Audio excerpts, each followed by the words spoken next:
గుడ్డు మసాలా ఆమ్లెట్ అండి. అల్లం వెల్లుల్లి ఉప్పు కారం పసుపు 2 గుడ్లు 1 ఉల్లిపాయ కొత్తిమీర 1 పచ్చిమిర్చి సగం టమాటా చూపిస్తాను. ఇలా సన్నగా కోసుకోవాలండి.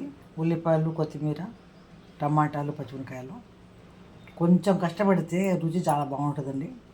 ఈ రోజుల్లో ఆమ్లెట్ అంటే కొంచెం కారం కొంచెం ఉప్పు కొంచెం నూనె అలా చేస్తున్నారు. అలా కాదండి, ఇలా వేసుకుంటేనే చాలా రుచిగా ఉంటుంది. మీరు కూడా ట్రై చేసుకోండి ఒకసారి. చూడండి ఇలా చేస్తున్నాను. ముందు ఎన్ని వేసి కలపాలి. బాగా కలిపితే మొత్తం కలిసిపోవాలన్నమాట. ఉల్లిపాయలు టమాటా కొత్తిమీర అల్లం వెల్లుల్లి బాగా కలిసిపోవాలి.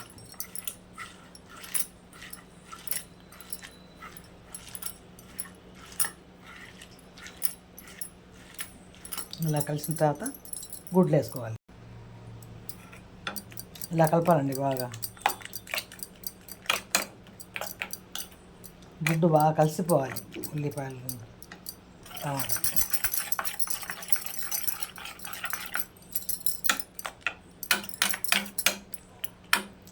చూడండి ఎలా కలర్ఫుల్ ఉందో. చూస్తేనే సూపర్గా ఉంది. నూనె కాగిందండి.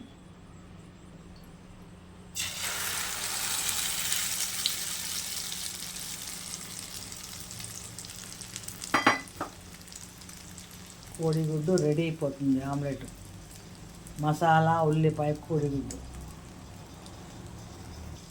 సిమ్లో పెట్టి ఉడికించాలండి. కరెక్ట్గా వస్తుంది. టేస్ట్ కూడా చాలా బాగుంటుంది. ట్రై చేయండి. మీరు కూడా లైక్ చేయండి, సబ్స్క్రైబ్ చేసుకోండి.